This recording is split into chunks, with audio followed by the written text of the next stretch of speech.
What's up, everybody? Welcome back. Today we have episode 32 of the Panthers, and we are coming off of another big win, the biggest win of the season.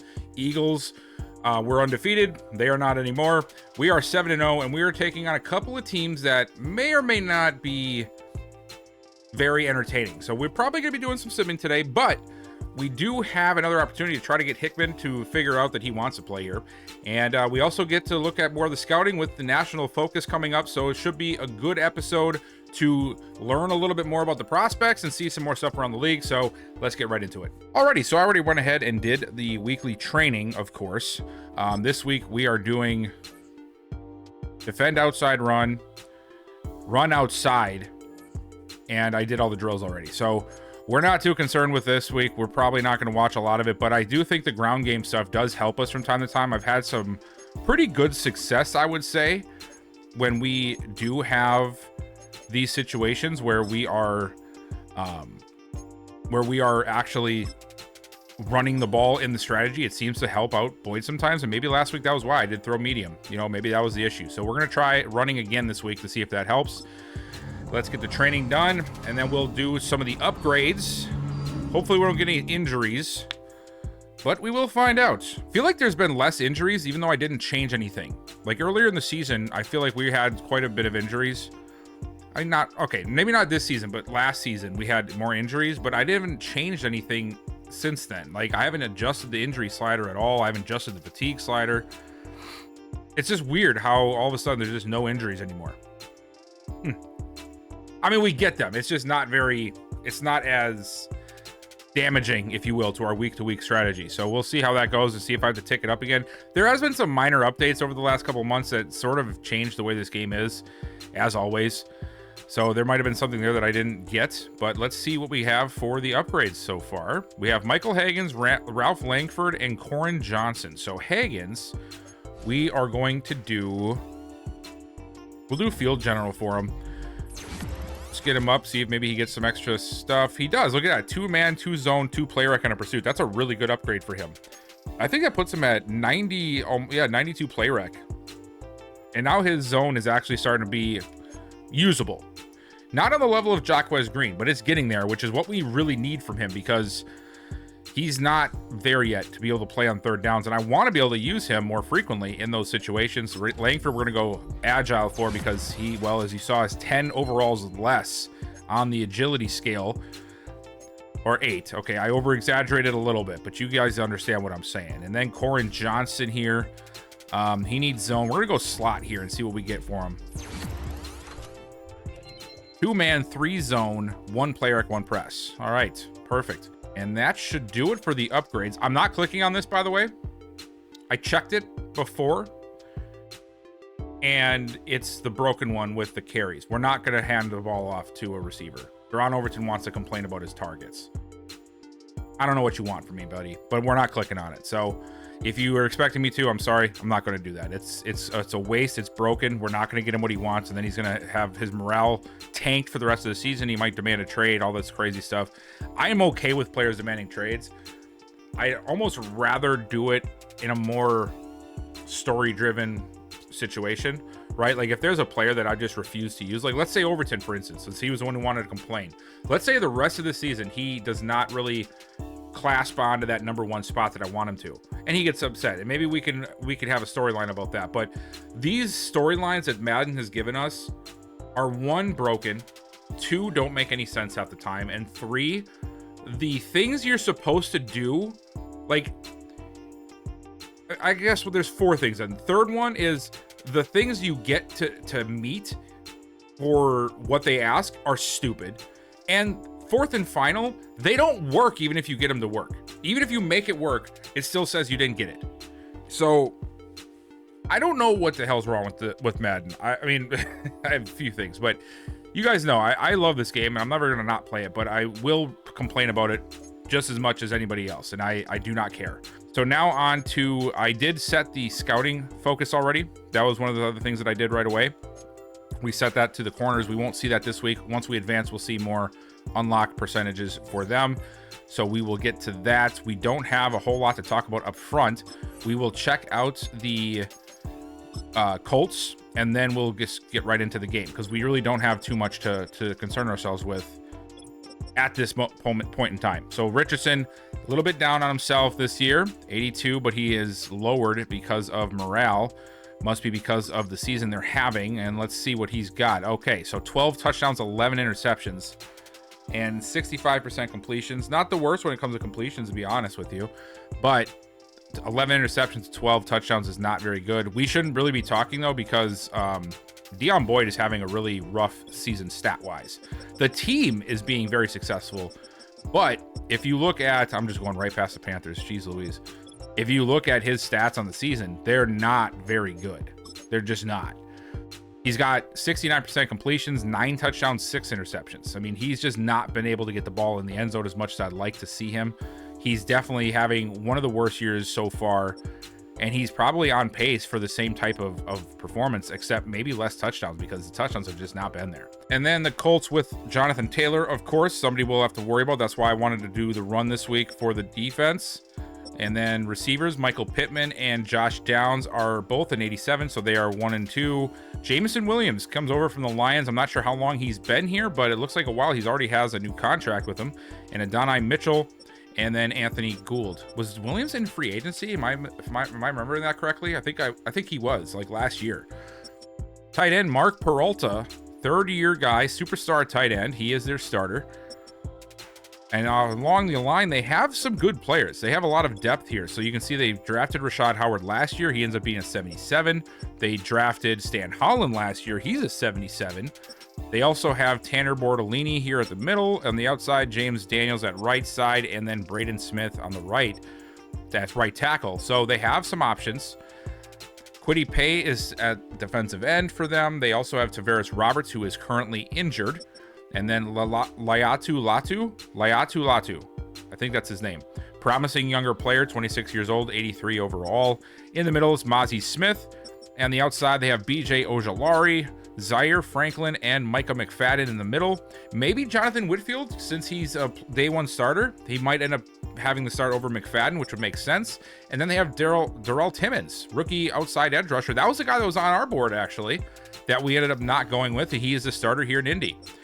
Mike Lauderdale is the starting corner at 85 overall. They also have Teron Johnson, a Caleb Evans, DeCamarion Richardson. I know I butchered that first name probably.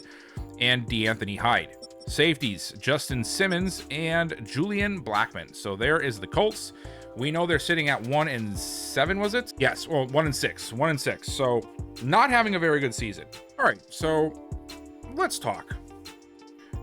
I just quit out of a game because I went to do the slow sim stuff, and it's broken. This slow sim is not the way I play, right? But like what I did last week, where I do the super sim and I actually just see the play art playing out, so we get through the games faster. It's broken.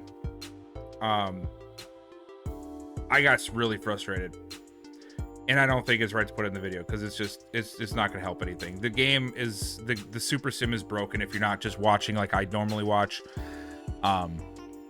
It skips around. It just changes possession sometimes. It'll just add stats. Like, remember last episode, it just added an interception for Boyd. Never said nothing about a pick, and it was the other team's ball inside the 20. And now this week, within the first couple of times, right, I watched a couple of series and we were dominating the Colts, as we should. They're a 1 and 7 team. They're not good. We were dominating them. As soon as I go in the sim, they drove right down the field in 4 plays and scored.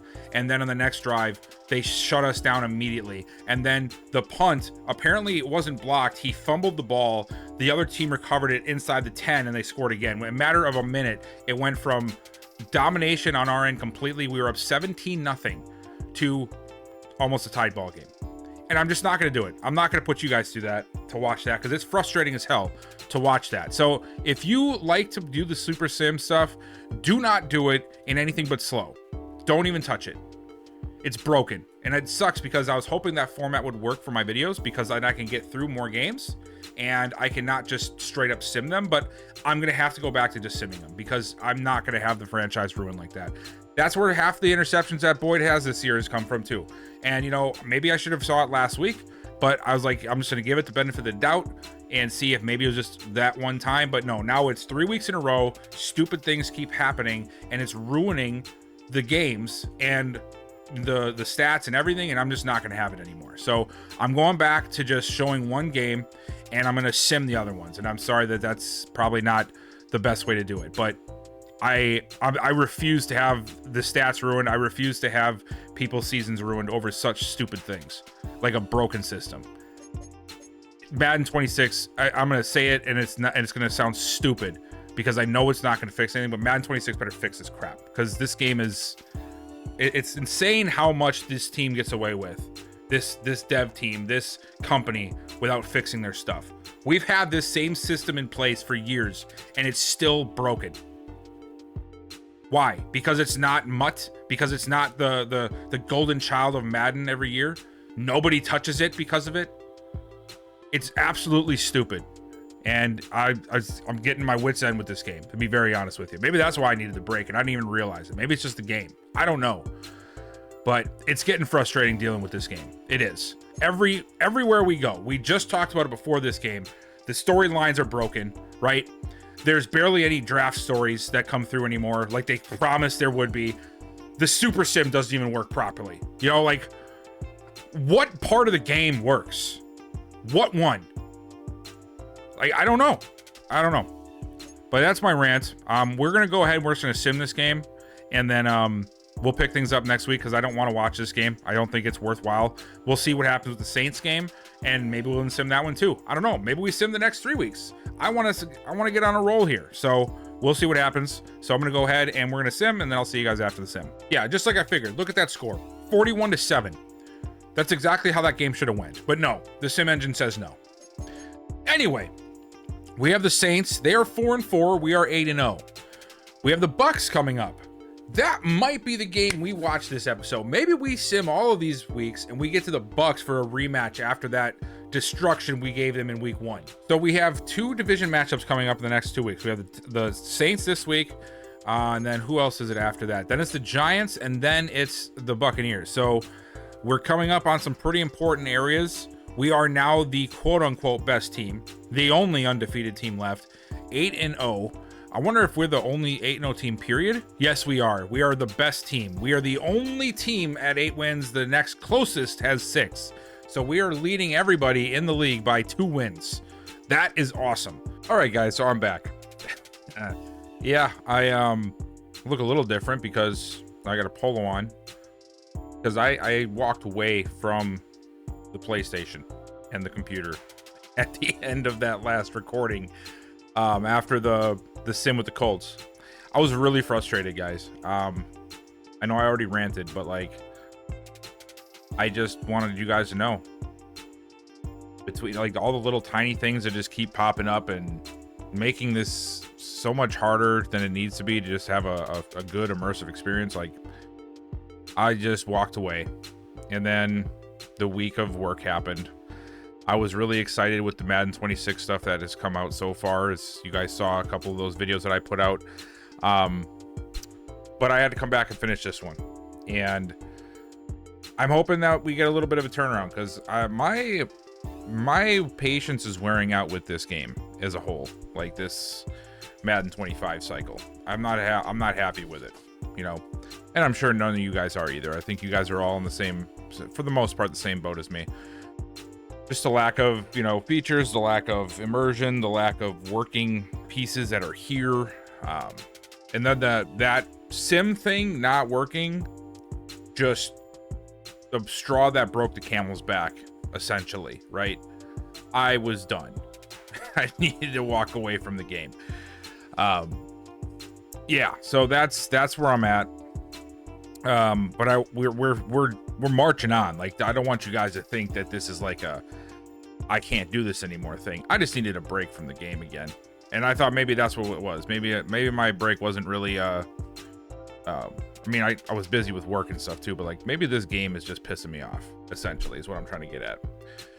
So I'm going to stop trying to change the wheel. I'm going to go back to just doing it how I did it. We're going to sim a few games, and then we will see how things go, because we got a story to finish here with the Carolina Panthers. We got a long way to go, and as crazy as it seems after what I just said, I'm still excited to watch this story play out. We're just going to try to minimize as many things as possible that are going to piss me off. That's what we're going to try to do. So we're not going to do the slow sim anymore. We're going to do the slow sim. We're not going to do the watching the sim thing in game and jumping back and forth, because that's apparently that is broken. I don't know when that became such a mess, but it's not good. I don't know if you guys had this issue. I'm very curious if I'm the only one dealing with this, because I feel like I can't be, right?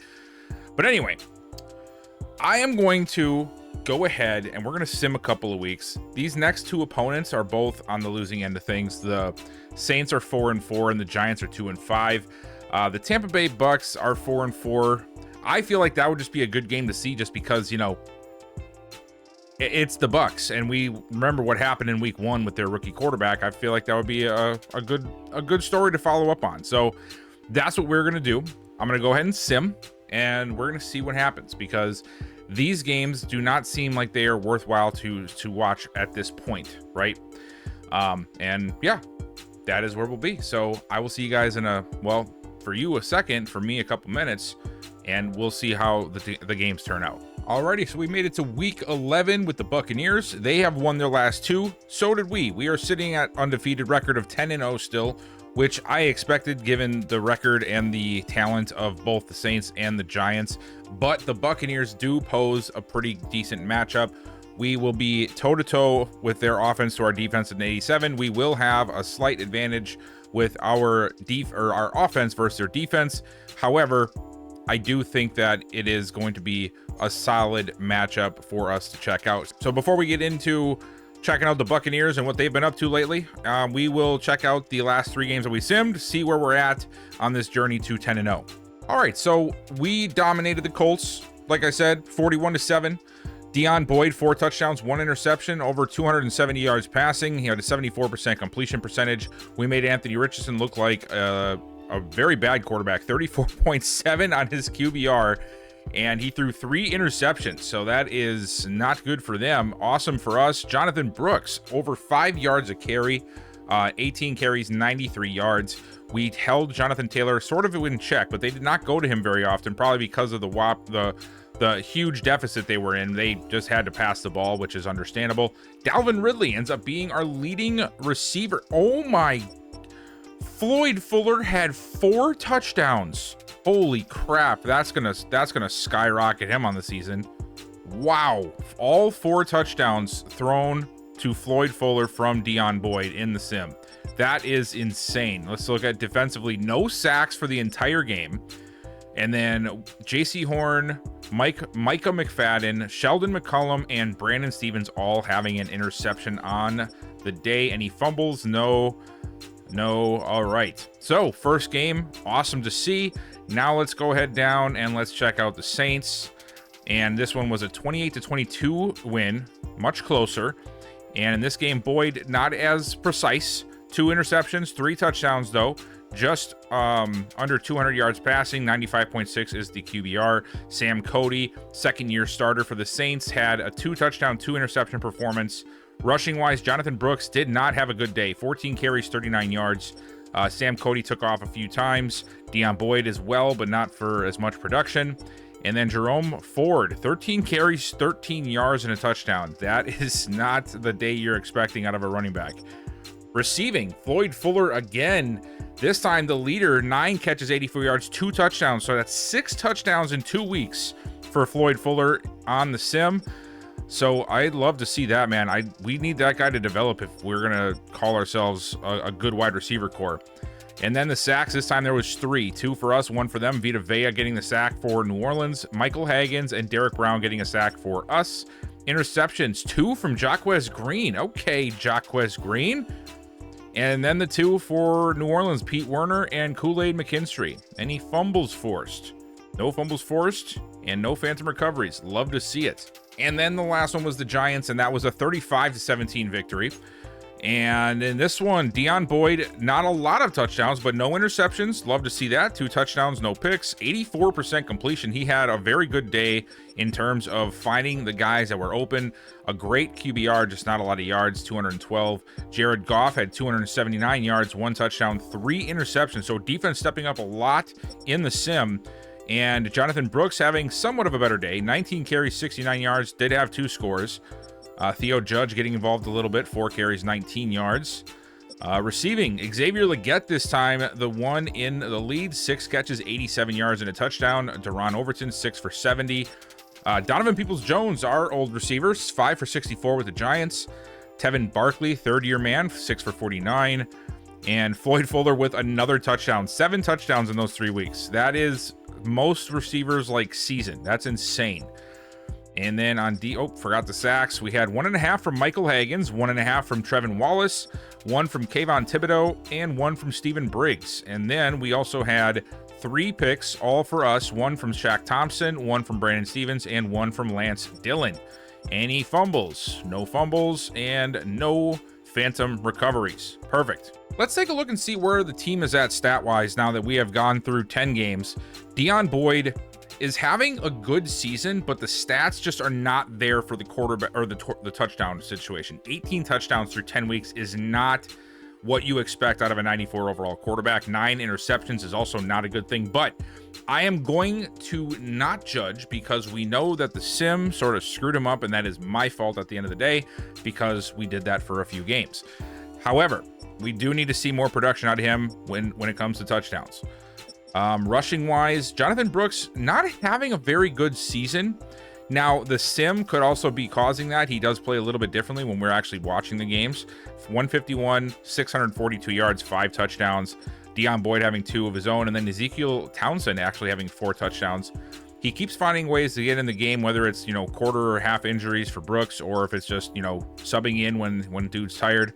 But what I'm curious to see, Floyd Fuller has 10 touchdowns on the season through 10 games because of the sim.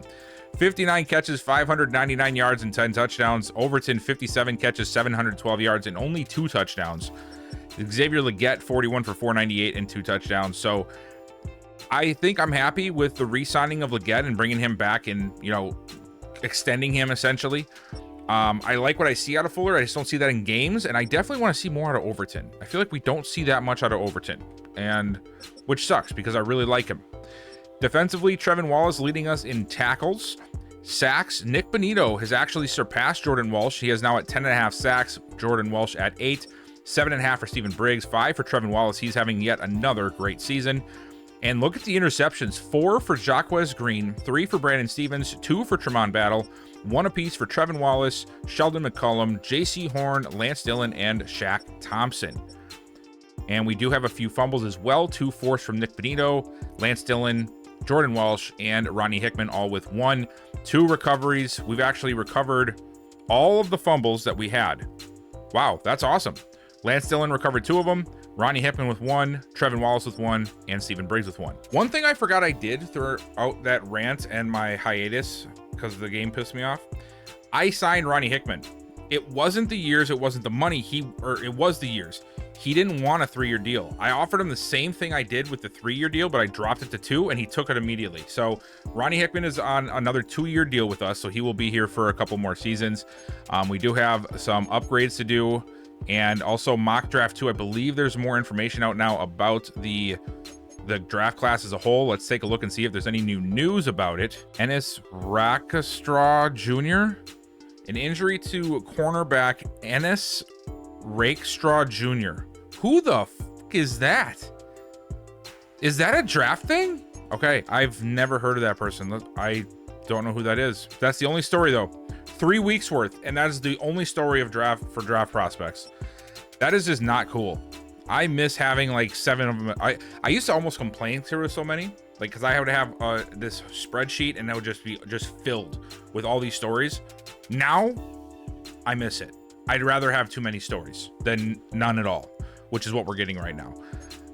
Scout college players. Let's see what is going on in the college prospect world. Okay, we do have some more information now. We have 60% on some of the positions we really focused on, especially our corners, because our big chunk from the National Focus Scout finally came in, and we get to see a little bit more about this position in particular, and this is one that I feel like might be pretty important for us this season. Jaquan Terry is the top guy. I don't believe that we'll end up getting him. The last time we looked through this, we ended up having to realize we're probably going to be picking between like somebody like LaMichael Coates, Rayshon Jones, Malik Mayo, Anthony Allen, Brett Green, like the guys that are down in this range. I don't think we'll be getting anybody at the top of the class like Martell Parsons and I believe Tevin Gore, or maybe it was Parsons. One of these two was the next one. Well, let me shut up. Let's take a look at the next mock draft and see what it's got happening with us. So mock draft 2 just dropped. It still has Theo Yankee at the top, Jonathan Castle at 2, Darrell Sharper at 3. Did he come up? He definitely did. He was back at 9. He shoots up the board to 3rd overall to Houston. Ronald Leak going at 4, Josh Jenkins at 5, Terry going at 6. He dropped down a few spots. Carl McCoy coming up at number 7, Alex McManus at 8, Derek Williams, Ben Mincy. I'm trying to see Dalvin Bolden, another corner. Where is... There's Tevin Gore, okay. And LaMichael Coates now going to the Bears. So now we have a few more corners potentially going off the board before we even get on the board. And it has us taking Rayshon Jones. So a lot of names going off before we get up there that I've been looking at so far. So we might need to start really nailing some of these positions down so we know what we're looking at. So if we are staying and picking, let's just say Rayshon Jones is the guy that they say is going to be in our wheelhouse, right? He's 21. He's 5'10", 197. Not sure if I like how short he is. Like, I'm not saying I want 6'4", but holy crap, going all the way down to 5'10" is a pretty big drop. But he does have great acceleration. Not the best speed. Skill-wise, we only know he's got B's, no A's. So B in zone coverage, press, and man. C play rec. C tackle. C block shedding. Not the best. Not the best. Malik Mayo is the next one. He is also 21. He's 6 foot, so much better in that regard. Physicals, he is more balanced, but there's nothing that's great to elite or anything. So great to good, good to solid, good to solid. Again, speed, solid to decent. B in zone, man. D play rec. B catching, C press, C tackle. So very similar to that of Rayshon Jones in terms of the grades we know of. Much better injury rating. Jones had C to F. He has A to C. Play recognition is going to be a little worse. Don't know what the awareness is going to be, of course, yet for either of them. And then there's Anthony Allen, rounds 2 to 3 guy as well. He is 22, but he is 6'2", 197. Great to good, great to good. Okay, much better physicals. Change of direction, not very good, but I guess that's because he's taller, and we don't know a lot about him either. We do know that his play recognition is a D, his tackling is a B, press is C, man coverage is C, but his zone coverage is B to D. What is he listed as? He's listed as zone, so we have a good chance of zone end up being B, but we know that his man is not going to be up to snuff with the other two that we just saw, and his injury is C to F as well. Not any real big home run hits. Of course, we'll know all we need to know about these guys in a few weeks once we get the full, 90 unlocked for them. But yeah, I mean, we're looking pretty rough right now in terms of who we want to take. I at some point thought we might even be able to try to swing a guy like Alex McManus, but now he's going like top 10, so I doubt that's going to be in our wheelhouse. Darrell Sharper, of course, was always going to go top 5, so that's not too surprising. I was surprised he was at 9 in the first mock draft. And Bernie Herrick also going super early, so that is probably going to be out of range for us. Let's see, any defensive ends that we have that we could look at. We don't know a lot about them right now. So we do have, however, A in play rec there, but it's only for guys who are considered run stoppers. Keyshawn Price, 6'4", 290. Yeah, that's just not going to work, We need guys that are more balanced, and we're just not finding them. Dallas Waddle is a speed rusher, but he's rounds 3 to 4. We know his physicals are middle of the road. and it's just C's for everything. Nothing standing out there. Looking at the left ends to see if there's any difference over here, and I don't even see a speed rusher. The first speed rusher is a day 3 guy named Mello Bonds. He is a day 3 potential project here. We don't know a lot. He's got, I would say, actually a decent physical rating for his grade of day 3 projection. And he's got a B awareness, C play rec, C tackle. So, I mean, if he ends up coming out with like a B finesse moves, that's not a bad move for a round 4 or round 5 pick at all. And that is sort of where we are at right now with defensive ends and outside linebackers. There's just not a lot available that are going to fit our scheme.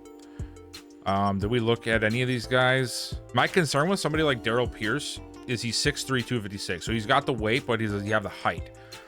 But that also might be why he's a day 3 projection. But he would be fine if we were playing a 3-4. We're just not doing that. Skill-wise, though, he has B finesse and B tackle, D play rec, which is something that we will work on, of course, if he was drafted. So it looks like there might be some guys maybe a little bit farther down the board that we can target and still find what we're looking for. The reason I'm not looking too much at these power rushers, we have one now in Jordan Welsh. And of course, he's really good, but I feel like we need to have a speed rusher for our scheme. We have to have one on that line because Nick Bonito plays really well out of that situation right now. And I mean, worst case scenario, like let's say we get to the rest of the season and I don't find a single defensive end I feel like we can nail down in the draft. I mean, maybe I just re-sign Nick Bonito. You know, it's not like we have to let him go. It just makes sense financially to let him go. Maybe I can work out a 1 year with him where we don't need that money right this second, but you know, we can keep him around and maybe we get a better role next year for edge rushing. Because right now we're not getting good roles. We have the last couple of years have not gotten very good roles when it comes to edge rushing. And we really just have not had that type of consistency yet where there's a group of guys that I'm like, I really like these guys. Now, defensive tackle is one that I mentioned. And not that we really need to look at this, definitely not here, but if we found a guy later on, I would not be opposed to it. Like, look at a guy like Melvin Holcomb here. I mentioned how I would like to get a more of a 3 technique type of guy to pair with Steven Briggs. This guy's 6'3", 297. He's a speed rusher out of USC. He's a round 3 to 4 guy. He's got elite to great speed, great to good acceleration, and some of his skills are pretty good. A play rec, C power move, C hit power. If his impact blocking and block shedding comes back with a decent grade, this would be a good prospect for us to pick up because we don't need a guy right away. We just need pieces for the future. You know, once a guy like Derek Brown goes away. So that I am also looking in that area as well. Jury is out right now on Jacquez Green, though. He's had a great year this year, and I'm wondering if he has cemented himself as our third linebacker, because obviously the other two are Trevin Wallace and Michael Hagens. I think Hagens going to be a beast at some point. We just got to wait for him to mature a little bit and develop, but he's an X factor, so we know he's going to develop. Green hasn't really had that meteoric rise because he just doesn't have the development for it, but I mean, with this season, he might be due for one at the end of the year. We don't know. So I'm really not too gung-ho on drafting another linebacker. But again, you never know what's going to happen. If somebody falls in your lap and it's a good pick, you would be stupid not to take them, right? Like, look at down here, like a guy like Antoine Bright or John Reddick here. Both of them have an A grade and they're in the rounds 3 to 4 area. This guy's 22. He's a pass coverage linebacker. Elite to great speed, elite to great agility, great to good acceleration. He's got 2 A's, zone coverage and awareness. Like, to me, right away, he's on my board because that's a really good spread on a guy with 3 uncovered traits. 2 of the 3 are A's, and they're in very important situations. So I'm already, like, I'm set to add some of these guys to the board. You know what I'm saying? I feel like I need to go through and really start labeling down the guys that I want on this board because right now I've just been doing the guys with the stories, but I do like where we're at. I think that we have a really good young nucleus here, and we just need to add a few more pieces. However, we have upgrades to do. We have weekly strategy to do. We have to check out the Bucs and see where they've been at because this team got destroyed by us in week 1, and since that game, they are 6-3. And they have not let dude back on the field. Let me see. Is this guy really never played another snap since then? It does not appear that he has played another snap. 11 sacks. He's within 5 of Will Levis on the season, and Will Levis has been the starter since week 2, and he's actually having a pretty good season. 22 touchdowns, 5 interceptions, 2,300 yards. He's got this team in the hunt, right? They're 2 games behind us, 3 games, 4 games. They're 6-4. I'm an idiot. But you guys get what I'm saying, though. Like, they're not out of this at all. Rashad White playing pretty decent, 6 touchdowns, just under 500 yards. Receiving wise, Matt Wise is the leader, 66 catches, 791 yards, 5 touchdowns. Chris Godwin in second, 554 touchdowns. Alec Pierce in third. K-Dot in the touchdown leader with 6. Defensively, this team is led by Mac Wilson Sr. in the middle. Sacks, their leader is Kalijah Cansey, 4.5. Tryon Shoyanka with 3. Yaya Diaby with 2.5, along with Osa Odigizua, sure. Matt Moore, second-year man, with 2.5 as well. So not the best performances when it comes to their pass rush. Christian Izien with 3 interceptions, though, on the season, having a pretty decent year. They have had a couple of fumbles, both by Tyke Smith, Mr. Forehead. Look at that. And he also recovered both of them. Look at that.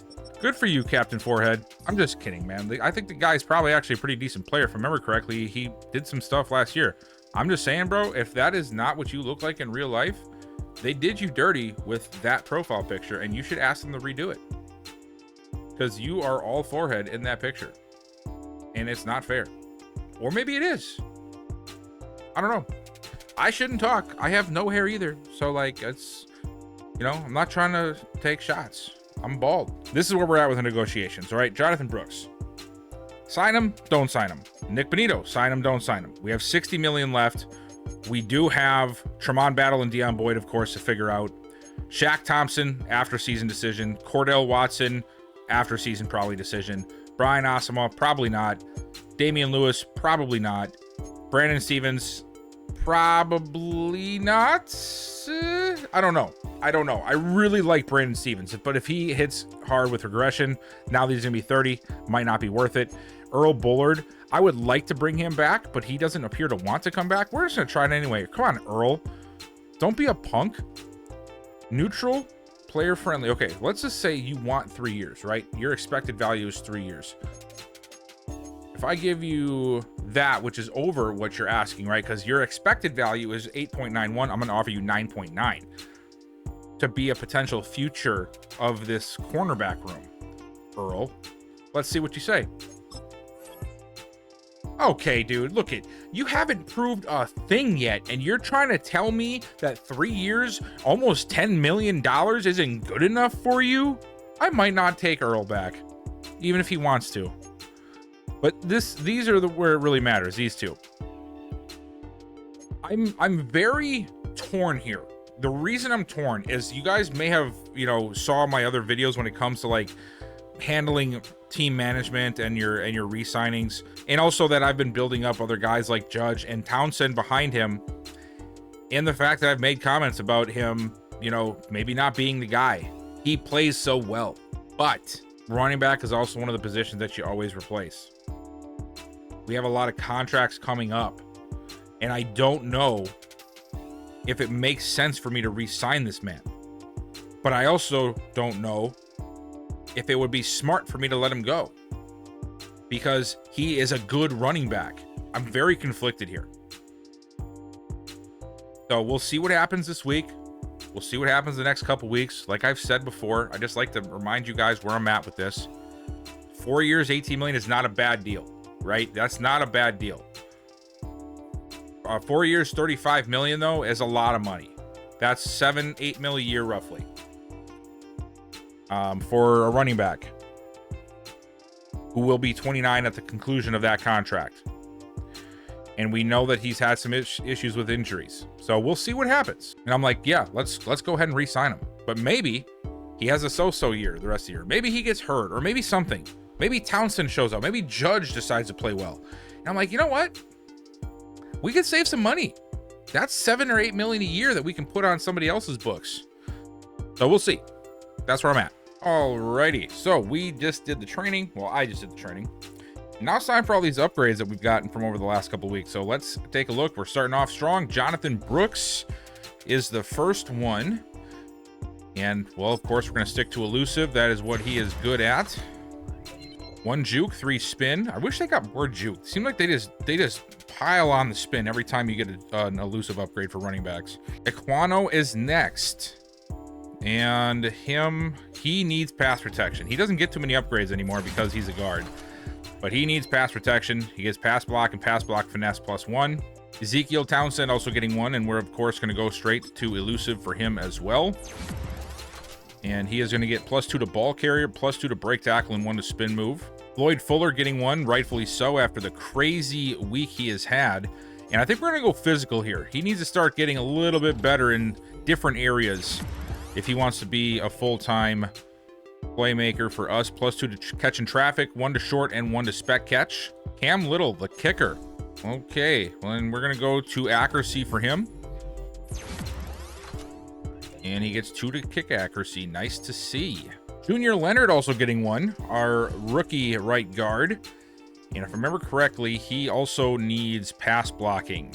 Power. Actually, no. Power is really all he really needs to keep going at. So we're going to do power, and it should bring up his pass blocking as well. He was a 73 pass blocking. But I was 77 there. Ooh, an ability slot. Okay, guys, so we know that Junior Leonard is going to be at the very least superstar. Hell yeah, and he got 2 impact, 2 lead block, 1 pass block power, 1 run block power, and now he's up to a 74 pass protector. Okay.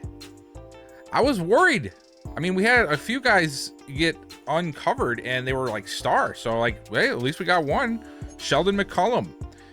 And he is going to get, this is the one that I was talking to you guys about last time and nobody even mentioned. I'm curious if you guys your thoughts. I almost wonder if this guy would be better suited for our zone corner. He's faster than Lance Dillon, right? He seems to just be better set up to be a free safety. I might end up swapping these guys out, I don't know, but because of that, I am going to go zone here and try to make sure his zone is in a good spot. Awareness, 1 pursuit, 3 tackle, 1 zone. So we're not getting a whole lot of zone out of him, but it's getting up there now. He could also be a good corner, for crying out loud. Maybe that's what we do. Maybe we find a safety and we move him to corner. Jordan Walsh getting an upgrade, and as much as I want to work on his speed rushing, I also want his power rushing to continue to be good. So we are going to do run stopping here because he should get both that and some power out of it. 2 block shedding, 2 tackles. So that brings both of them up 1. Speed rusher also up 1. So everything goes up 1. Justin Peterson getting another upgrade. And we're going to go vertical threat here for him.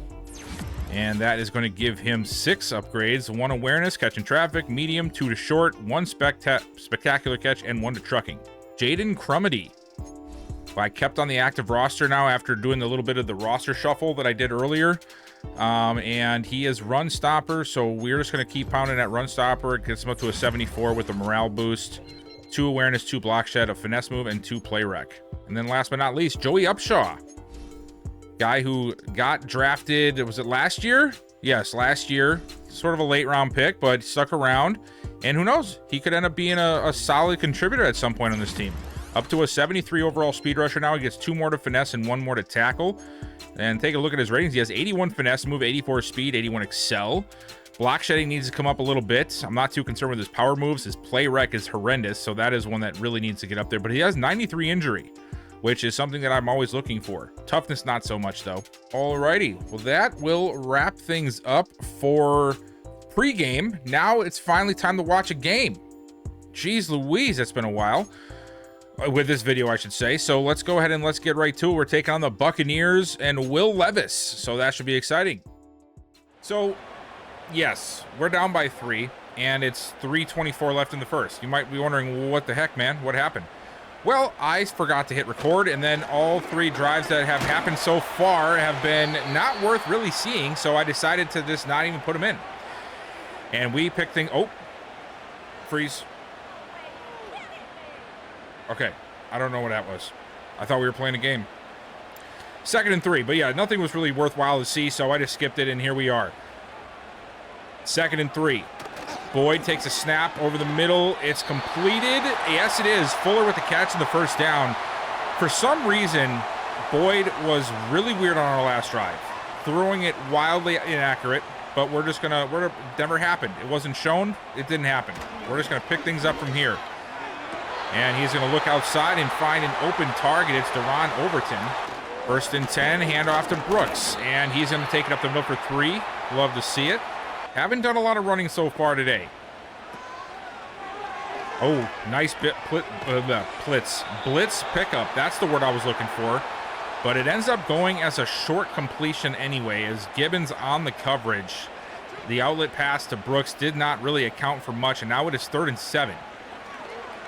Boyd looking under pressure. He's going to take off with it. He's got enough for the first down, and he's going to fall down at the 37, taking a big shot, but he holds on and yet once again extends the drive for us. That's the 2nd time in this game that he has done so, and that's going to bring us to the end of the 1st quarter. So a very quiet 1st quarter. Bucks came out, did a couple of nice throws down the middle. We stopped them at the 20. They got that field goal. Ever since then, just back and forth punting with nothing really coming of it for either team, of course. And now we find ourselves trying to make a drive happen here. Start of the 2nd quarter. We got the ball. We're almost in field goal range. I'm really close to feeling comfortable with it. Well, I'd say I guess we are in field goal range. At the very end of it. Hand off to Brooks. Oh, now we are definitely in field goal range. Look at Brooks go. 10, 5, and he gets tripped up at the 2. Oh, man, that little stutter at the end there after breaking the last tackle. And he knows it, man. It cost him right there. That little, oh, man, that sucks. But he stays in. We should give him the ball back here so he can finish off what he did here. He deserves this touchdown. I formation. Hand it off. Brooks trying to dive, and he gets to the 1, but is still shut down short, and now Judge. Judge is going to come in and steal this touchdown, isn't he? He's going to come in here and be like, thank you for the free touchdown. And yes, he is. It took some extra tries, but he gets in there. Theo Judge. He lets Brooks do all the work. He comes in, gets that touchdown, and puts us up 6-3 with the extra point coming. Will Levis leading the charge. I do sort of feel bad for Novak, the rookie quarterback, man. I feel like that was just, oh, what a hit by Wallace. I mean, this has been our best season so far. Our defense has been playing lights out. I feel like that rookie just got thrown into a buzzsaw in first week, and now that could taint his whole career. I feel bad. There might have to be a storyline where he tries to force himself out of Tampa, you know? I mean, oh, a nice pass. Because Will Levis is not doing a bad job. I mean, he might have found himself a home here in Tampa for all we know. Sort of a little Baker Mayfield once again situation for Tampa, where a guy that just didn't really get that chance he was looking for and didn't really get that 2nd contract or 3rd contract lands here and ends up having some success. So that might be a storyline to look out for. Maybe Novak forces himself to a different team as Walsh forces himself into the backfield for the first sack of the day. And that will make it 2nd and 11. Not a huge sack in terms of yardage loss, but we'll take it. We'll take any sack we can get, because that just means we're adding that pressure to the quarterback again. Otten in motion. Levis over the middle. It's incomplete. They were trying to hit that. Hagan said, no, man, we've seen that 7 times today. We're not going to give it up an 8th time. 3rd and 11 now. Split back formation here for Tampa.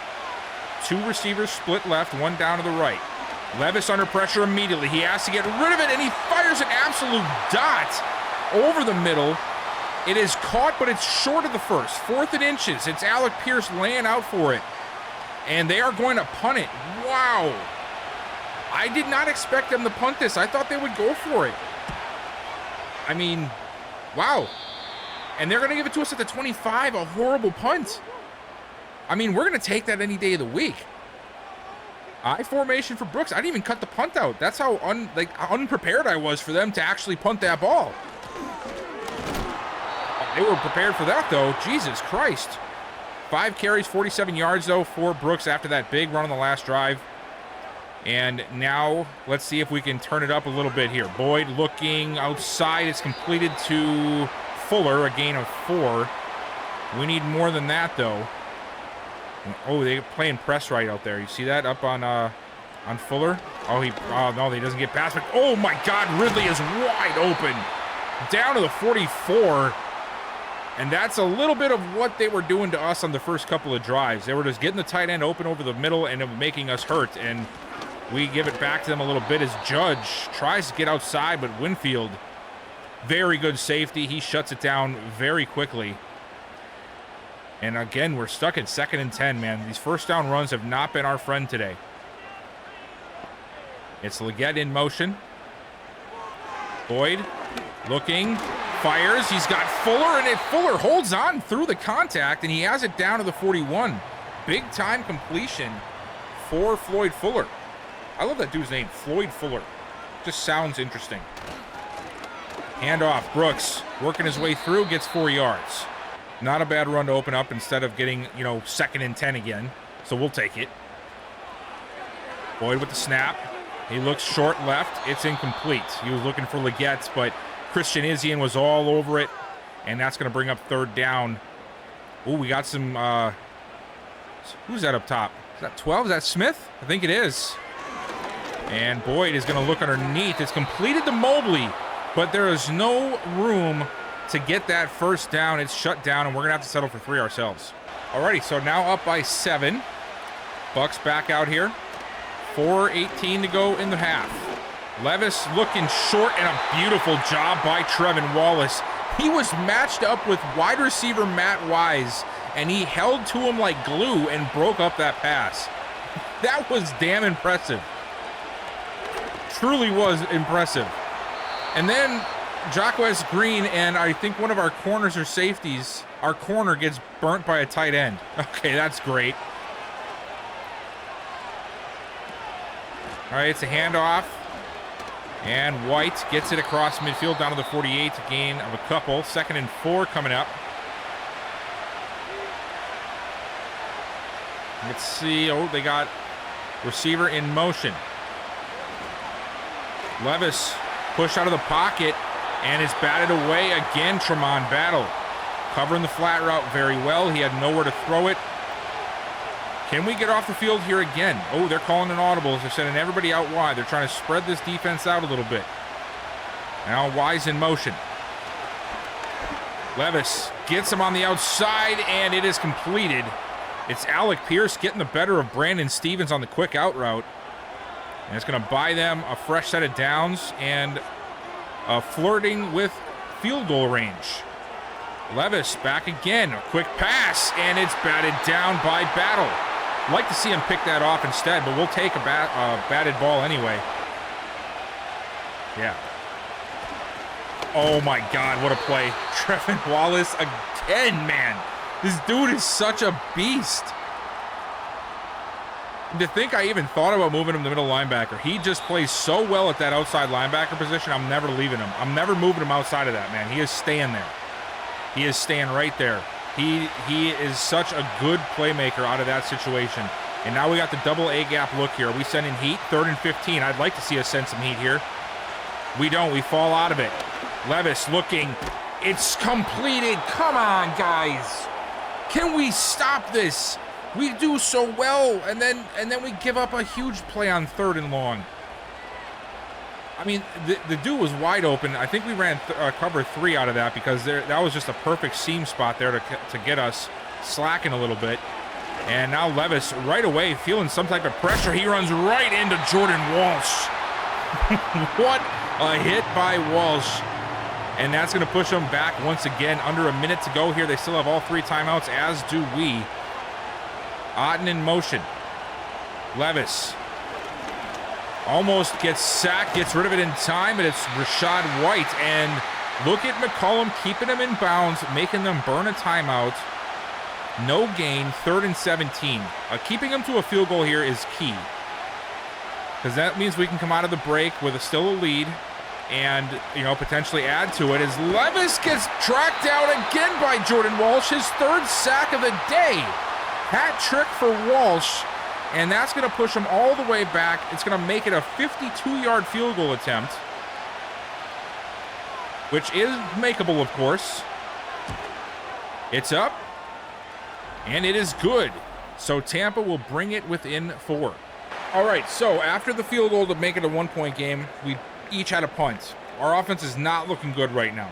Defense dropped a pick 6 on this last drive right before this picks up. So here we are to 8.5 to go. We still have the lead, but it feels like we don't. If you just watching the game, it feels like we don't have the lead or control. And that's precisely why. Just weird, like, why are we throwing that? He's covered.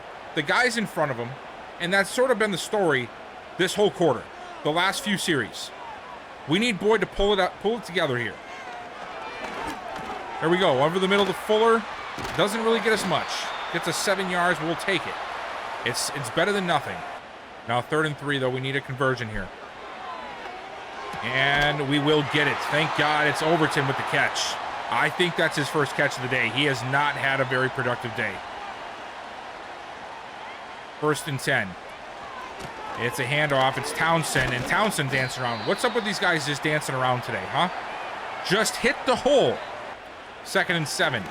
Boyd throws it again. And it is completed to Dalvin Ridley. It's a 1st down, and we are moving now. This is what we needed. Get a good drive going. Boyd looking short. Almost throws it into the defender's arms. Luckily, it's just batted down, and it'll be 2nd and 10. Can we try to do something? Like a shot or something? All right, I'll take that. Fuller over the middle, a gain of 8. Sets us up nicely on 3rd and 2. We're going to try to run this, aren't we? I'm not sure I like this. That's on them. Right? Yes, we get a free first. There we go. We don't have to worry about it. Yeah, screw you, Cedric Ferguson. That was a little much. But I'm amped right now, okay? Team isn't doing that well. There we go. Boyd again. He is loving them underneath routes to Fuller today. He has thrown them quite a bit. That one goes for 8. 2nd and 2 from the 21. Brooks in motion. Come on, Boyd. This time it's underneath the Ridley, and with another 1st down, we'll take it. Now closing in on the 4-minute mark. Boyd takes a snap. He runs out. He's going to take off immediately, and he gets in. Touchdown! There we go. Touchdown for Deion Boyd, and we are going to extend the lead back to 8. That is big. Defense is back out. 4 minutes left. We've had some success earlier in this game with sacks and pressure. All right, Rachaad White for 7 right off rip. But we need some more plays from the defense. Last drive, they gave up a really long drive, let them march down the field, get some points. Luckily, we have not given up a touchdown yet. Fingers crossed. Oh! Michael Higgins! The last linebacker I ever thought would get an interception. He gets one. There we go. I mean, that was a freebie. I mean, I think he was even shocked it came to him. It was just like sort of just right here, you know? Will Levis giving us his best pass. And now we have a chance to put this game out of reach. We're up by 8. If we can put some more points on the board, that makes it a 2-possession game. Brooks with the handoff, 12 for 81. He's had a good day. It's just most of it came from like 3 big plays. The rest have been what you just saw there. 2 and 3 yard chunk plays. Boyd with time. Fires over the middle, completed again to Fuller. I just love how Floyd Fuller is in the game plan so much.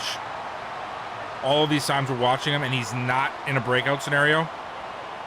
Ooh, almost got him again. All right, coming up on the 2-minute warning. Play action. Boy, what are you doing? What the f was that?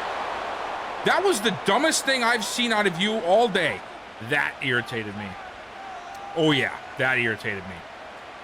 2nd and 22. Handoff, and it gets us 4 yards. I'm not even sure why we did that. We should have just thrown the ball to try to at least pretend we want to convert this play here. 3rd and 18. And Boyd almost throws an interception. Great. And are we going to kick a field goal now? Yeah. Okay. Well, you know, it'll still make it an 11-point game. But what a letdown after what I was hoping would be the nail in the coffin. 20-9. We got the lead. Let's see if it's going to be enough. Well, it did end up being enough. Bucs tried to make a bunch of plays, but it just ended up being a 4th down fail on an incomplete pass. We got the ball back, and now it's 4th and 13. We're going to let the clock run down here and call it a day, and we are going to stay undefeated. It was a nail-biter. Offense, not the best today, but we get the job done. And, guys, we're looking at 11-0. Is this our year? It might just be. Okay, so I'm pretty sure Jordan Walsh hit one of those like milestones for his season because this man just got 4 upgrades from that game. Let's see what happened in his progression history here. He had 15 tackles for loss in a single season, which got him almost 11,000 XP, and he ended up getting 10 sacks on the season, which gave him another 13,000 XP. And he, you know, a few other things because of getting 4 sacks in a game, almost another 1,000. Wow, so this guy got an upgrade right before the game, and now he's going to get 4 more. I think we got ourselves a pretty damn good defensive player, guys. Let's turn him into a beast, huh? He gets just +3 to power on that one. Is he just going to get power moves? Okay, there we go. Awareness, finesse, play action, power, and tackle. And we'll do another power. And that gets him power, block shed, awareness, pursuit, and tackle. Let's see. What else does this guy really need? It'd be nice if he had more finesse moves. Play recognition would be really nice as well. Impact blocking would be nice. Maybe we do a run stopper upgrade here. Let's do that. Let's do a run stopper upgrade and see what that gets him. He gets +2 to awareness, +2 to block shed, and 1 to play rec. That's a good upgrade. Okay. Wow. So now Jordan Walsh is up to an 83 overall, 86 with the morale boost because we are having such a great season. That is one hell of a rookie season for our defensive end. Lance Dillon, Michael Higgins, and Brian Asamoah all getting an upgrade. So Dillon, I am going to bring up his, let's see, for him, he's really good in zone. Okay, maybe I'm completely mistaken here. I mean, I know that McCollum is faster, but this dude is much better at... Dude, am I crazy for thinking McCollum might be a better corner? I think I'm crazy for that because he can hit. Yeah, he is better than Dillon does, if I'm not mistaken. He has like, I think he's at 86. So, okay, we're going to go and do... I'm going to go hybrid here. And we're going to see if we can get some man coverage for him to help out when we do blitzing.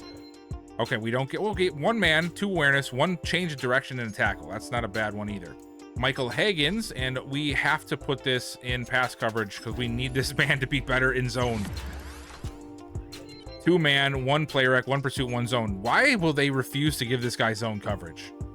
He's got 76 now, so I mean, it's not bad, but like, he's got 81 man. I think we can start giving a little bit more zone coverage. 93 play rec at this point. This guy is going, I can't wait for him to develop. And Brian Asamoah, man, I really wanted this guy to be good in the league. Like when the Vikings drafted him, I really wanted him to succeed. He just never really did. It sucks. 1 awareness, 3 zone coverage. Alrighty, well, that will do it for this episode. I think we went through enough weeks. I'm probably gonna do it again next episode because I know, guys, it's been a shit show for me. I get it. Okay, just bear with me. Okay, we're getting there. And I'm excited, man. If you guys haven't seen the video I posted, what do you guys think about the Madden 26 stuff that came out? I feel like we might actually be getting some good stuff for franchise, which obviously is a benefit for me. So I'm excited. I'm curious what you guys' thoughts are about that. Let me know what you think down below. And of course, that will be it for this video. Thank you guys so much for watching. Before you leave, make sure you hit the like button, subscribe if you have not already, turn on that bell notification, and I'll see you guys next time.